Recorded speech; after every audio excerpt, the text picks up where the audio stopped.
The warning came out sharp and desperate, cutting through the heat of the afternoon like a cracked bell. It wasn't shouted, not exactly, but it carried, bouncing off the clapboard fronts and hitching posts, sliding under the awnings and into every open doorway on Main Street. Folks turned their heads at once, as if a single string had been pulled. Conversations thinned, laughter died, and the sound of boots on dust slowed to a cautious shuffle. Don't take advantage, don't stick it in. The words were ugly in their plainness, and that was what made them land. Everyone knew what they meant, and everyone knew who they were meant for. The rancher stood by the hitching rail, one boot propped on the lower beam, reins looped lazy over his wrist. He wore his hat low, shadowing eyes that were always measuring, always counting. He had the look of a man who'd spent too many years with nothing but his own voice for company and had come to believe it was the only one that mattered. Money clung to him the way dust clung to everything else out here, and with it a sense that rules bent when he leaned on them. He didn't look at the speaker right away. Instead, he flicked his glove, straightened a cuff, and smiled as if someone had made a joke just for him. "Careful," he said finally, calm as creek water over smooth stones.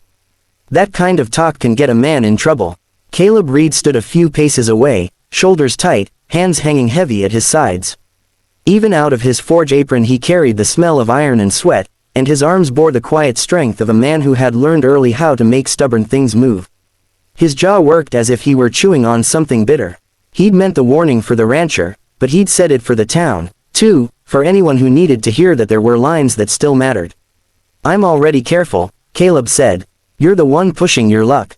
A few steps down, the mercantile door creaked as Mrs.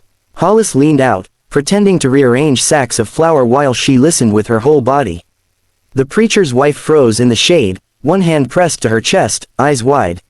From the sheriff's office, the blinds twitched, then stilled. It felt as though the town itself had leaned in, holding its breath. The rancher finally turned his head. His gaze slid past Caleb and fixed on the woman standing near the well, her back straight, her hands folded tight in front of her as if she were holding herself together by force alone. The widow, young enough to still look out of place in black, stubborn enough to keep her land when every sensible voice told her to sell. Everyone knew the story, how the rancher had come riding in with offers that sounded fair until you listened close, how debts had been named that no one could quite trace, how help was always paired with a look that lingered too long. The rancher's smile widened, just a touch. "This don't concern you, blacksmith," he said, eyes never leaving the widow. "Grown folks settling grown matters." Caleb took a step forward. "It concerns me when I see a man trying to get something he ain't earned." The rancher laughed then, soft and surprised, like the idea genuinely amused him. He pushed off the rail and stood fully, tall and broad, the dust settling around his boots. He rolled his shoulders as if loosening a coat, though he wasn't wearing one, and adjusted his gloves with deliberate care. "Earned," he repeated. "That's a fine word. Trouble is, you don't get to decide how things are earned." The widow's fingers tightened. She didn't speak, but the set of her mouth said she was done being talked over, done being treated like a thing to be negotiated. She met the rancher's look without flinching, and something in that steadiness seemed to irritate him more than any shouted insult could have. He took a step toward her. It wasn't fast. It didn't need to be. It was the kind of step taken by a man used to others moving out of his way. Caleb moved with him, placing himself square between the rancher and the well. "That's close enough." For a moment they stood there, the air between them tight and buzzing, dust motes hanging like they'd been nailed in place. Somewhere a horse snorted, a fly droned. The rancher leaned in just enough for Caleb to smell tobacco and leather. "You don't own this street," he murmured. "And you sure don't own me." Then he shifted, quick as a snake, angling around Caleb's shoulder.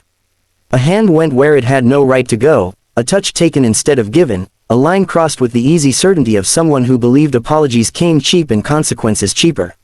For a heartbeat, there was silence so complete it rang.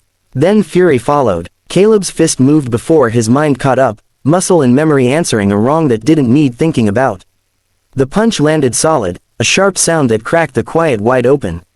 The rancher staggered back, surprise flashing across his face as his hat flew and skidded through the dust. Shouts erupted like sparks. Someone screamed. Mrs. Hollis dropped her flour sack with a thud that sent a white cloud billowing. The preacher's wife gasped, hands flying to her mouth. Men surged forward, boots pounding, voices colliding. The rancher tried to laugh it off, tried to straighten, but Caleb was on him again, years of restrained anger pouring out in a second blow that sent him down hard. Dust puffed up around his shoulders as he hit, eyes blinking, breath knocked clean out of him. "That's enough," the sheriff bellowed, bursting from his office, star flashing in the sun. He grabbed Caleb's arm, then another man grabbed his other side, hauling him back. Caleb fought them, chest heaving, eyes locked on the rancher with a promise that scared even himself. "Let him go," someone shouted. "He asked for it, stand down," the sheriff yelled, but his voice wavered, and everyone heard it. The rancher rolled onto his side, spitting grit, blood tracing a thin line from the corner of his mouth. He looked around, searching for allies, for the easy grins and nods he was used to.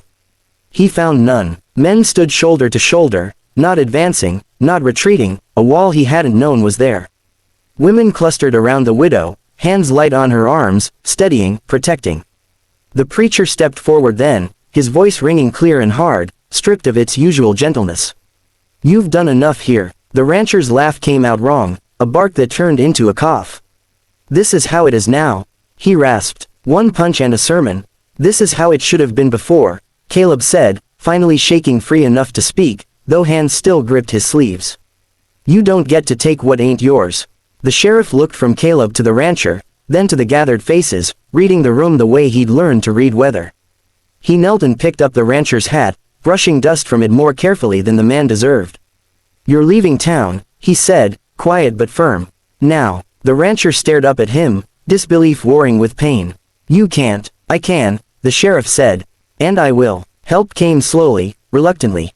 Two men hauled the rancher to his feet, keeping a grip on his arms not out of kindness but necessity. He swayed, steadied, wiped his mouth with the back of his hand. His eyes burned as they swept the crowd, landing at last on the widow. For a moment, something like calculation flickered there, then died when he saw her gaze, clear, unafraid, done. No one stepped aside as they walked him down the street. No one offered words. Boots scraped, spurs jingled, and the sun slid lower, casting long shadows that stretched and tangled at their feet. At the edge of town, the sheriff stopped. "Don't come back," he said. The rancher swallowed, nodded once, and mounted his horse with stiff movements.